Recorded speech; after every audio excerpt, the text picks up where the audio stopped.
Gasté 1.800.000 pesos en su boda solo para ver sus verdaderas caras. Ahora, en esta junta directiva, descubrirán quién es el verdadero viejo inútil. Mi nombre es Gael Vargas. Tengo 62 años y, hasta hace poco, el olor de la tierra húmeda de Oaxaca y el aroma penetrante de la vainilla y el cardamomo eran mi mundo. Para mi hijo, Damián, y su ahora esposa, Renata, soy solo eso, un viejo agricultor de especias retirado, un recuerdo viviente de un pasado que preferirían olvidar. Un hombre que vendió el rancho familiar, el legado de 4 generaciones, para vivir una vida sencilla y, a sus ojos, aburrida. Creen que mi universo se limita a mi pequeña casa alquilada, a mis plantas y a los recuerdos de mi difunta esposa, Elena. Y en parte, tienen razón. Los recuerdos de Elena son mi ancla. Pero se equivocan en todo lo demás. Les presento a mi hijo, Damián. A sus 30 años, es una estrella en ascenso en Innova Corp Capital, una prestigiosa firma financiera en el corazón de Ciudad de México. Es inteligente, ambicioso y profundamente avergonzado de sus raíces. Y luego está Renata, su esposa. Elegante, calculadora y con una sed de estatus que podría secar un océano. La primera vez que sentí la grieta, la fisura helada entre su mundo y el mío, fue durante una cena en su lujoso apartamento. El aire olía a perfume caro y a algo artificial, tan diferente del aroma a hogar y a leña de mi casa. Damián, con su traje de diseñador que costaba más que mis gastos de 3 meses, hablaba sin parar de algoritmos y proyecciones de mercado. En un momento, intentando conectar con él, comenté casualmente, el mercado de la vainilla orgánica parece volátil por el clima en Madagascar. Podría afectar los precios el próximo trimestre. Damián soltó una risa condescendiente, una que conocía demasiado bien. Papá, por favor. Nadie en el mundo real se guía ya por el clima. Esto es fintech, no jardinería. Renata se tapó la boca para ocultar una sonrisita, sus ojos brillando con una superioridad apenas disimulada. No dije nada. Solo me serví más vino y observé cómo mi hijo, el niño al que le enseñé a leer las estrellas para predecir la lluvia, se había convertido en un extraño que se burlaba del mismo conocimiento que había pagado por su educación. La jardinería de la que se reía había financiado cada libro de texto, cada matrícula, cada oportunidad que ahora le permitía llamarme anticuado. La segunda grieta apareció durante la planificación de la boda. Desde el principio, fue el espectáculo de Renata. Una tarde, me sentó en su sofá de cuero blanco y deslizó sobre la mesa de cristal un catálogo tan grueso como una Biblia. Las páginas brillaban con imágenes de salones palaciegos, flores exóticas y vestidos que costaban lo mismo que un coche. Gael, dijo, usando mi nombre de pila como siempre hacía, como si fuéramos colegas y no familia. Sé que su gusto es, bueno, más sencillo. Así que me tomé la libertad de preseleccionar algunas opciones para agilizar las cosas. Usted solo tiene que encargarse del pago. No era una sugerencia. Era una orden envuelta en una cortesía venenosa. Hojeé las páginas, viendo cifras con demasiados ceros. 1.800.000 pesos. Era casi todo lo que me quedaba de la venta del rancho, el dinero que había reservado para mi vejez, para vivir sin preocupaciones. Miré a Damián, esperando que interviniera, que dijera que era demasiado, que buscaran algo más modesto. Pero él solo miraba a Renata con adoración, asintiendo a cada una de sus extravagantes ideas. Pensé en Elena. Ella habría querido una celebración en el rancho, con música local, comida casera y la risa de la gente que nos había visto crecer. Algo real. Esto se sentía como una transacción, una puesta en escena para impresionar a gente que no me importaba. Pero vi la ilusión en los ojos de mi hijo, o lo que confundí con ilusión, y mi corazón de padre cedió. Lo que sea para hacerlos felices, dije, y el alivio en sus rostros fue tan inmediato y transparente que me dolió. No era felicidad lo que veían, era el signo de pesos. Pagué. Pagué por todo. Y mientras firmaba cheque tras cheque, empecé a dejar migajas de pan, pequeñas pistas de mi verdadera identidad, solo para ver si eran lo suficientemente inteligentes o si les importaba lo suficiente como para darse cuenta. No lo hicieron. La primera pista fue en la boutique de la florista, un lugar tan exclusivo que las orquídeas parecían juzgarte desde sus pedestales. Cuando pasé mi tarjeta para cubrir un pago de 200,000 pesos, fue rechazada. La joven del mostrador me miró con una mezcla de lástima y desdén. Renata, a mi lado, se puso pálida de vergüenza. Un momento, dije con calma. Me aparté y saqué un teléfono que nunca me habían visto usar, un dispositivo encriptado de última generación. Marqué un número de memoria. Cuando contestaron, hablé en un inglés fluido y cortante, el idioma de mis negocios internacionales. Transfer 7 figures to the auxiliary account. Immediately. Confirm when done. Colgué sin esperar respuesta. Renata me miraba con los ojos entrecerrados, una arruga de sospecha en su frente perfectamente maquillada. Me encogí de hombros y volví a mi papel de viejo ranchero.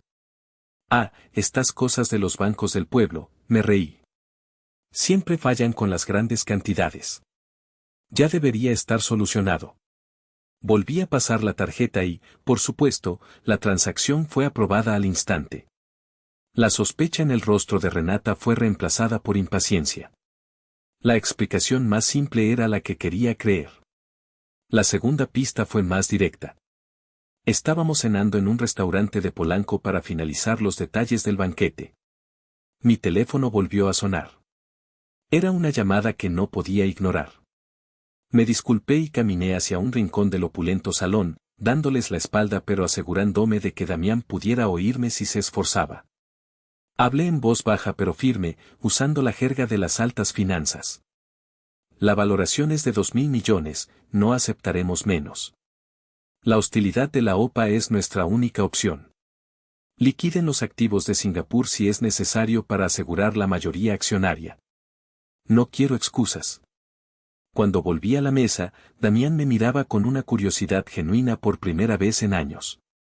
¿Con quién hablabas, papá? Sonaba importante. Le di una palmada en el hombro y me reí. Tonterías, hijo. Solo un viejo amigo que está vendiendo unas parcelas de agave cerca de Mitla. Ya sabes, discutiendo precios y esas cosas. La luz de la curiosidad en sus ojos se extinguió. Por supuesto. Agave. Parcelas. Era todo lo que su padre podía entender. Volvió a su conversación con Renata sobre la lista de invitados y qué político influyente debería sentarse en la mesa principal. Dejaron pasar la pista, demasiado inmersos en su propia importancia como para considerar que yo pudiera tener una vida más allá de su percepción limitada. Y entonces llegó el día de la boda, la culminación de mi inversión emocional y financiera. Fue un evento deslumbrante, sacado de una revista de sociedad. Renata parecía una princesa de hielo con su vestido de diseñador, y Damián lucía un smoking que irradiaba un éxito que aún no se había ganado. Y yo, el hombre que lo hizo todo posible, fui relegado a una mesa en la parte trasera, junto a unos parientes lejanos que no dejaban de preguntarme si el rancho tenía buen drenaje. La mesa principal estaba reservada para los contactos de Renata, gente con apellidos importantes y sonrisas falsas. Durante el discurso, mi hijo se puso de pie, radiante bajo los reflectores. Agradeció a sus suegros por su apoyo moral. Agradeció a sus amigos por estar allí. Agradeció a los planificadores por un trabajo impecable. Y luego, hizo una pausa y levantó su copa. Y también, dijo, con una mirada que barrió la sala sin detenerse en mí, quisiera agradecer el generoso apoyo financiero que hizo posible esta noche de ensueño. Ni un nombre. Ni un gracias, papá. Fui reducido a una entidad anónima, a una cartera. El apoyo financiero. El aplauso resonó en el salón. Y yo aplaudí con ellos, con una sonrisa congelada en mi rostro y el corazón haciéndose pedazos. En ese momento, en medio de la celebración que había costado mi seguridad financiera, me sentí más solo que nunca. La inversión estaba hecha. Ahora solo quedaba esperar a ver el verdadero rendimiento. El rendimiento de mi inversión llegó 2 semanas después de la boda, no en forma de una llamada de agradecimiento o una invitación a cenar, sino en un sobrecolor crema con un logotipo elegante, el ocaso dorado. Residencia para la tercera edad. Al principio, lo deseché como publicidad. ¿Quién no recibe correo basura? Pero el nombre se quedó grabado en mi mente, siniestro y poético. El ocaso dorado. El atardecer dorado. Mi atardecer. La verdadera alarma sonó al día siguiente, con un correo electrónico de mi banco. Una notificación de transacción, un cargo de 460,000 pesos mexicanos. El beneficiario, el ocaso dorado. La descripción, depósito para Suite Premium, a nombre de Gael Vargas. El aire se escapó de mis pulmones. Me senté en mi vieja silla de cocina, la misma donde Elena y yo tomábamos café cada mañana, y miré la pantalla hasta que las letras empezaron a bailar. 460,000 pesos. No era un error. Era una declaración de guerra. Esa misma tarde, como si hubieran sido convocados por el destino, Damián y Renata aparecieron en mi puerta sin avisar. Fue la primera vez que los veía desde que se fueron a su luna de miel en las Maldivas, un viaje que, por supuesto, también pagué yo. Pero no entraron.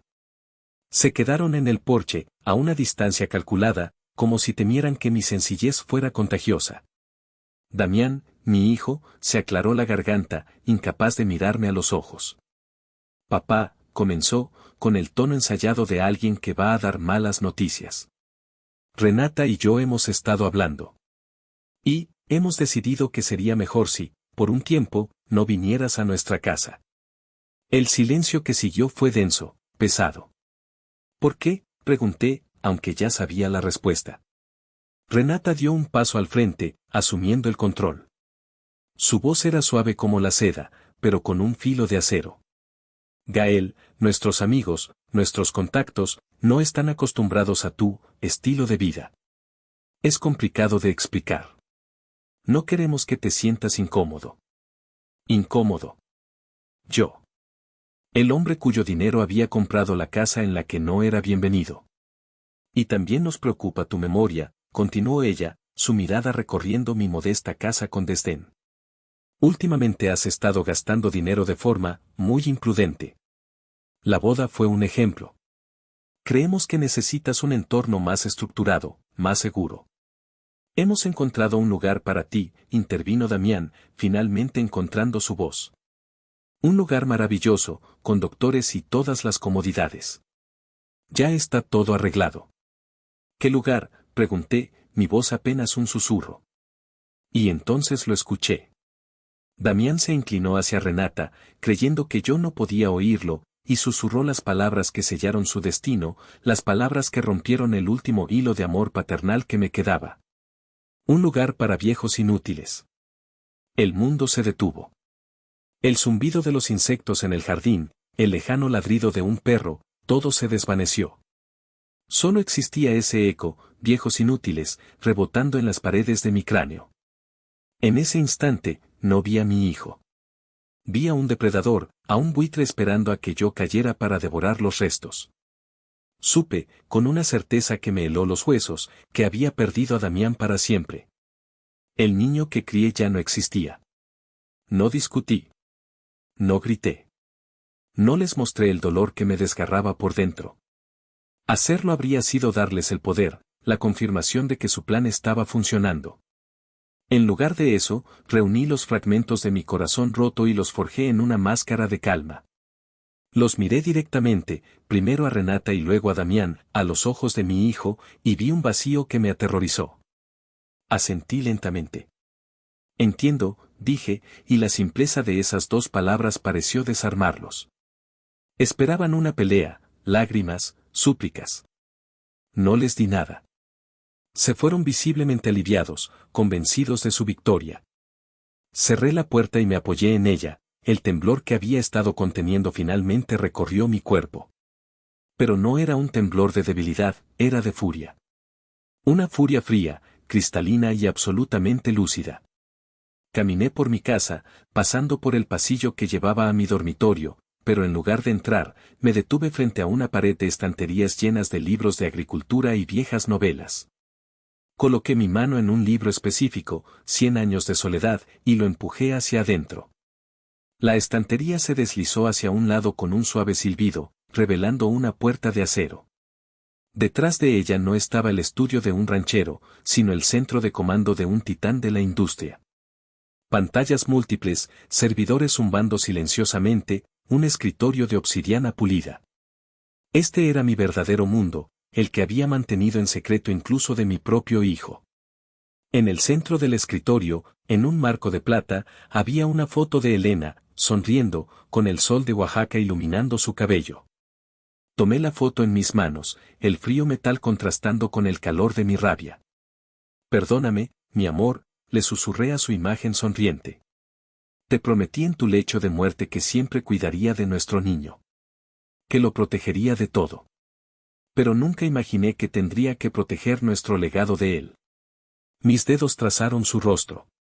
Lo que voy a hacer, no es por venganza. Es por honor. Por todo lo que construimos juntos. No dejaré que lo conviertan en cenizas por pura avaricia. Coloqué la foto de nuevo en su lugar, no como un recuerdo triste, sino como un estandarte de guerra. Me senté en mi silla ergonómica y mi rostro se reflejó en las pantallas oscuras, la expresión de un hombre que ha perdido todo lo que amaba y que, por lo tanto, ya no tiene nada que perder.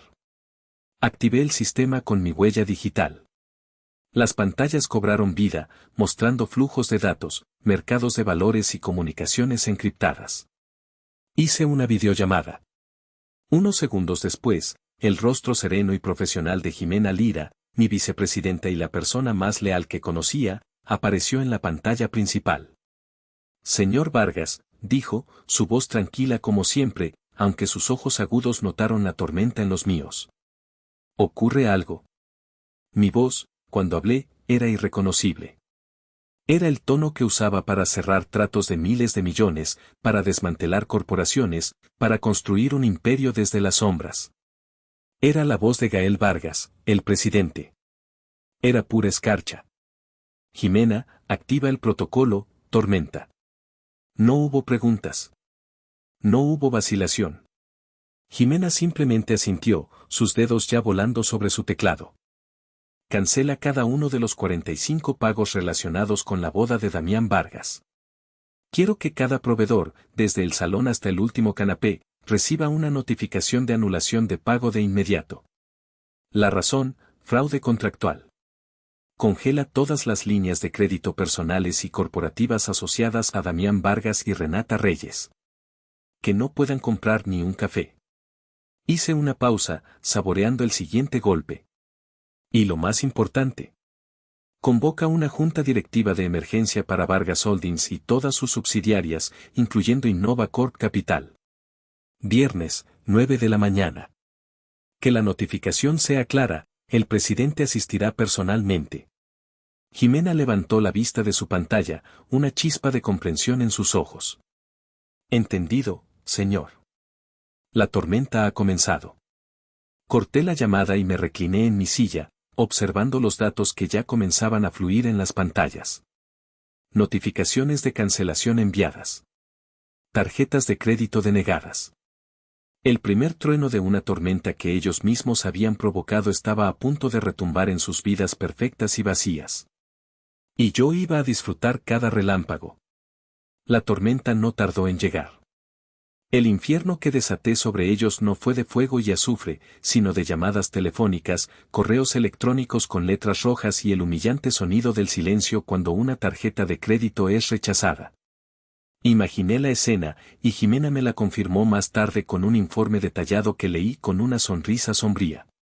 El primer golpe llegó mientras estaban en un brunch exclusivo, probablemente celebrando su exitoso plan para deshacerse de mí.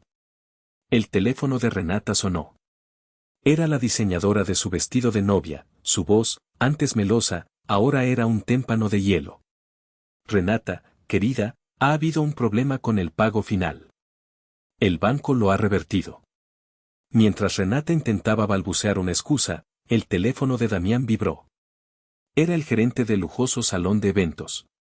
Señor Vargas, acabamos de recibir una notificación de anulación por 600,000 pesos. Necesitamos que se resuelva hoy mismo o iniciaremos acciones legales. Y así comenzó el diluvio. El fotógrafo. El servicio de catering. La orquesta. La florista. 45 llamadas, una tras otra, como un pelotón de fusilamiento financiero. Cada llamada era una bala, destrozando su fachada de riqueza y éxito. El golpe maestro fue cuando intentaron pagar la cuenta del brunch. Imaginé a Damián, con su aire de superioridad, entregando su tarjeta a Amex negra. Y la camarera volviendo, con esa mirada incómoda que mezcla lástima y vergüenza ajena. Lo siento, señor. Su tarjeta ha sido declinada. Probó con otra. Declinada. Renata probó con las suyas. Declinadas. Todas. Congeladas. La humillación pública, frente a la misma gente que tanto se esforzaban por impresionar, debió ser exquisita. Desesperada y furiosa, Renata recurrió a su arma preferida, las redes sociales. Publicó una larga y lacrimógena historia en Instagram, con una foto cuidadosamente seleccionada en la que parecía preocupada. Con el corazón roto, pido sus oraciones por mi suegro, Gael. Sufre de demencia senil y, en su confusión, está tomando decisiones terribles que nos están perjudicando. Es una situación muy dolorosa para nuestra familia. La publicación duró exactamente 7 minutos en línea. El equipo legal de Vargas Holdings, alertado por Jimena, descendió como halcones. En cuestión de minutos, la publicación fue eliminada por violar los términos de servicio sobre difamación y acoso. Inmediatamente después, Renata recibió un correo electrónico formal de un bufete de abogados de primer nivel, informándole que cualquier futura declaración pública de esa naturaleza resultaría en una demanda por daños y perjuicios por una suma de 8 cifras. El infierno digital se había cerrado. No tenían escapatoria. Mientras tanto, en mi tranquilo santuario en Oaxaca, observaba los acontecimientos en mis monitores. Vi sus intentos fallidos de transferir fondos, sus saldos bancarios congelados, el creciente pánico en sus comunicaciones. Estaban atrapados en una jaula de oro que de repente se había vuelto de plomo, y no tenían ni idea de quién sostenía la llave. La llamada de Damián llegó el jueves por la noche. El número apareció en mi teléfono personal y lo dejé sonar 3 veces antes de contestar, para que supiera que yo tenía el control. Papá, su voz era un hilo de pánico. ¿Qué está pasando? Todo es un desastre. Los proveedores nos están amenazando, nuestras tarjetas no funcionan. ¿Hiciste algo? Mantuve mi tono calmado, el del viejo ranchero confundido que ellos creían que era. No sé de qué me hablas, hijo. ¿Problemas de dinero? Pensé que te iba tan bien en la capital. No juegues conmigo, gritó, la frustración rompiendo su fachada de niño bueno. Esto empezó después de que vinimos a verte. Y tienes que arreglarlo. Arreglarlo, Damián, dije, dejando caer una pizca de hielo en mi voz. Creí que yo era el que necesitaba ser arreglado. Él, viejo inútil, que necesita que le gestionen sus asuntos. Quizás deberías usar tus sofisticados modelos financieros para resolver esto. Después de todo, es fintech, no jardinería, ¿verdad? Hubo un silencio sepulcral al otro lado de la línea. Podía oír su respiración agitada, el sonido de su mundo desmoronándose. Colgué. El juego apenas había comenzado. El jaque mate sería mañana, a las 9 en punto. El viernes por la mañana, Damián llegó a las oficinas de Innova Corp Capital con el aspecto de un hombre que ha luchado contra fantasmas toda la noche. Su traje, normalmente impecable, parecía arrugado. Su rostro estaba pálido, sus ojos inyectados en sangre. Su última esperanza era su jefe, el CEO de la firma, un hombre al que había adulado durante años. Iba a suplicar un adelanto, un préstamo, cualquier cosa para detener la hemorragia. Pero cuando entró en la suite ejecutiva, encontró a su jefe, el señor Ramírez, de pie junto a la ventana, más pálido que él. Ramírez, balbuceó Damián. Necesito un favor urgente. Ramírez levantó una mano, sin siquiera mirarlo. Olvídalo, Vargas. Tienes problemas más grandes. Señaló su monitor. Acabo de recibir un correo. Tienes que ir a la sala de juntas principal. Ahora mismo. ¿La sala principal? ¿Pero por qué? Es sobre los pagos, preguntó Damián, una chispa de esperanza equivocada en sus ojos. Ramírez finalmente se giró, y su mirada era una mezcla de miedo y desprecio. No. Es una junta de emergencia. La ha convocado el propio presidente del conglomerado. El color desapareció del rostro de Damián. El presidente. El legendario, casi mítico fundador de Vargas Holdings, la empresa matriz de la que Innova Corp era solo una pequeña pieza del tablero. Un hombre que nadie había visto en años, que operaba desde el más absoluto secreto. ¿El presidente? Aquí, susurró. Quiere a todos los directores de todas las subsidiarias. Y te ha convocado a ti.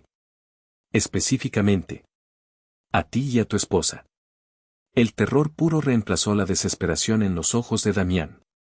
Renata ya estaba esperando en el vestíbulo, convocada por el mismo mensaje ominoso. Juntos, caminaron por los pasillos de mármol hacia la gran sala de juntas, un lugar reservado solo para los anuncios más importantes. Cuando entraron, el silencio era tan profundo que podían oír los latidos de sus propios corazones. Alrededor de la enorme mesa de caoba se sentaba toda la alta dirección de Vargas Holdings y sus filiales. Hombres y mujeres que controlaban miles de millones, cuyos rostros eran portadas de revistas de negocios. Y todos los miraban a ellos, a Damián y a Renata, con una curiosidad fría. En la cabecera de la mesa, la silla del presidente estaba vacía. Pero la pantalla gigante de la pared, normalmente oscura, estaba encendida. Y en esa pantalla, estaba yo. No el Gael Vargas que conocían, con ropa de campo y manos curtidas por la tierra. Estaba sentado en un sillón de cuero, vestido con un traje a medida de un color gris marengo que gritaba poder silencioso. Detrás de mí, a través de un ventanal, se extendía una vista panorámica de todo el Paseo de la Reforma en Ciudad de México. Mi oficina secreta. Mi verdadero trono. Renata ahogó un grito. Damián se quedó paralizado, su mandíbula desencajada, sus ojos fijos en mi imagen. No podía procesarlo. El hombre de la pantalla y el viejo inútil no podían ser la misma persona. Debajo de mi imagen, un texto apareció en letras blancas y nítidas. Gael Vargas, presidente y fundador, Vargas Holdings. Dejé que el shock se asentara durante 10 largos segundos. Vi la comprensión, el horror y la negación luchar en el rostro de mi hijo. Entonces, mi voz llenó la sala a través de los altavoces, tranquila, controlada y absolutamente despiadada. Buenos días a todos, dije, mi mirada fija en la cámara, como si estuviera mirando directamente al alma de Damián. ¿Comenzamos? Nadie se movió. El primer y único punto en la agenda de hoy, la terminación inmediata del contrato y la recomendación para el procesamiento penal del empleado Damián Vargas, de nuestra subsidiaria Innova Corp Capital. Por los cargos de fraude, falsificación de documentos y conspiración para malversar los activos de un accionista mayoritario. Cada palabra fue un golpe de mazo. La sala contuvo la respiración colectivamente. Damián se tambaleó, agarrándose al respaldo de una silla para no caer. Renata lo miraba a él, luego a la pantalla, su mente calculadora finalmente entendiendo la magnitud catastrófica de su error. Habían intentado desplumar a un gorrión y habían despertado a un dragón. El silencio en la sala de juntas era un ente vivo, denso y opresivo. Los rostros de los ejecutivos, antes curiosos, ahora eran máscaras de piedra. Habían entendido que no estaban presenciando una simple reunión, sino una ejecución pública. Damián abrió la boca para hablar, pero solo salió un sonido ahogado, un gemido de incredulidad. Sus ojos, fijos en mi imagen en la pantalla, estaban llenos de un terror primordial, el terror de un niño que se da cuenta de que el monstruo bajo su cama es real y, peor aún, es su propio padre. Renata, siempre la más rápida en reaccionar, fue la primera en encontrar su voz, aunque era temblorosa y aguda por el pánico. Esto es un error, un malentendido. Gael, por favor, es tu hijo. Incliné ligeramente la cabeza, un gesto que en el pasado habría sido de curiosidad paternal, pero que ahora era el de un juez considerando una apelación inútil. Jimena, dije, mi voz aún resonando a través de los altavoces. Procede. Jimena Lira, que había estado de pie discretamente a un lado, se acercó a la mesa. Con la eficiencia de un cirujano, conectó su tablet al proyector. La pantalla principal se dividió, mi imagen a un lado y, al otro, la primera pieza de evidencia. Era una copia escaneada en alta resolución del formulario de ingreso de El Ocaso Dorado. Y allí, en la parte inferior, una firma torpe y vacilante que pretendía ser la mía. Prueba A, dijo Jimena con voz neutra. Documento de depósito por 460,000 pesos, con firma falsificada. Tenemos un análisis grafológico forense que confirma que la firma no es del señor Vargas y presenta similitudes notables con la caligrafía del señor Damián Vargas. Damián retrocedió como si lo hubieran golpeado. Prueba B, continuó Jimena, cambiando la imagen. Ahora se veía un extracto bancario. Registro de la transacción, demostrando el origen de los fondos de la cuenta personal del señor Gael Vargas. La siguiente imagen fue el golpe de gracia. Era la transcripción de una grabación de audio. Y prueba C. Jimena presionó un botón, y la voz de Damián, distorsionada por el pánico de la noche anterior, llenó la sala. Tienes que arreglarlo. Y luego, mi propia voz, helada. Creí que yo era el que necesitaba ser arreglado. Él, viejo inútil. Renata dejó escapar un sollozo. El apodo, susurrado en la seguridad de mi porche, ahora era un grito en la sala de juntas más importante del país. La humillación era total, absoluta. Como pueden ver, continué desde la pantalla, mi tono tan tranquilo como una tumba, no hay ningún malentendido. Hay un plan deliberado para incapacitarme legalmente y tomar el control de mis activos. Un plan ejecutado por un empleado de esta organización contra su principal accionista. Contra su propio padre. Me detuve, dejando que el peso de mis palabras aplastara cualquier duda que pudiera quedar. Por lo tanto, con efecto inmediato, debido a esta conducta y a la irreparable pérdida de confianza, Vargas Holdings retira todo el capital, líneas de crédito y apoyo operativo de nuestra subsidiaria. Innova Corp Capital. Un jadeo colectivo recorrió la sala. Era una sentencia de muerte. Sin el respaldo del conglomerado, Innova Corp se derrumbaría en semanas. El señor Ramírez, el CEO, se hundió en su silla, su rostro del color de la ceniza. Finalmente, fijé mi mirada en la imagen temblorosa de mi hijo a través de la cámara. Me llamaste, viejo inútil, Damián. Este viejo inútil construyó el mundo que intentaste robar. Este viejo inútil firmó los cheques que pagaron tu educación para que pudieras volverte lo suficientemente arrogante como para pensar que podías destruirme. Mi voz bajó a un susurro, pero cada sílaba era como un fragmento de vidrio. Estás despedido. Tu carrera en el sector financiero ha terminado. Y, por supuesto, estás desheredado. Con un simple clic de mi ratón, mi rostro desapareció de la pantalla, dejando solo el logotipo de Vargas Holdings brillando en la oscuridad. La conexión se había cortado. La sentencia había sido dictada. Nunca supe exactamente qué pasó en esa sala después de que corté la llamada. Jimena me dijo que hubo un silencio de casi un minuto antes de que el señor Ramírez ordenara a seguridad que escoltara a Damián y a Renata fuera del edificio. Me contó que mi hijo no dijo una palabra, simplemente caminó como un autómata, con la mirada perdida. Renata, sin embargo, gritó, amenazó, suplicó, pero nadie la escuchó. En ese mundo, una vez que pierdes el poder, te vuelves invisible. En los meses que siguieron, las consecuencias cayeron sobre ellos con la precisión de un bombardeo estratégico. Los 45 proveedores, ahora enterados de la historia completa, los demandaron colectivamente. Se declararon en bancarrota. Perdieron el apartamento, el coche, los amigos de sociedad que desaparecieron tan rápido como habían aparecido. La última vez que supe de ellos, vivían en un pequeño apartamento en las afueras de la ciudad y trabajaban en empleos que Damián, en su arrogancia, siempre había despreciado. Y yo gané. Recuperé mi dinero. Aseguré mi imperio. Demostré, sin lugar a dudas, quién era el que tenía el control. Estaba sentado en mi oficina secreta, mirando las luces de la Ciudad de México parpadear como un mar de estrellas caídas, y un vacío inmenso se apoderó de mí. Había ganado la guerra, pero el campo de batalla era mi propio corazón, y las bajas eran mi propia sangre. Había perdido a mi único hijo. Mi mirada se posó en la foto de Elena. Su sonrisa parecía ahora teñida de tristeza. Le había prometido cuidar de Damián, y lo había hecho, pero a un costo terrible. Lo había protegido de su propia oscuridad destruyéndolo. ¿Era eso protección? ¿O era solo una forma más elaborada de abandono? ¿Qué diría ella si pudiera verme ahora, un rey solitario en un castillo de cristal, habiendo sacrificado a su propio príncipe? La venganza, me di cuenta, no es dulce. Es ceniza en la boca. Sabe a pérdida y a lo que pudo haber sido.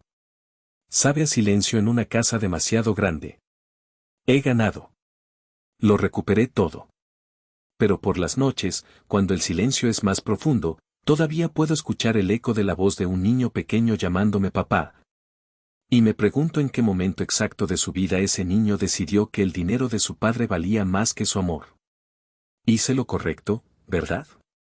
¿Obtuve justicia, o simplemente me convertí en un monstruo como ellos para poder ganar? Por favor, díganme qué piensan.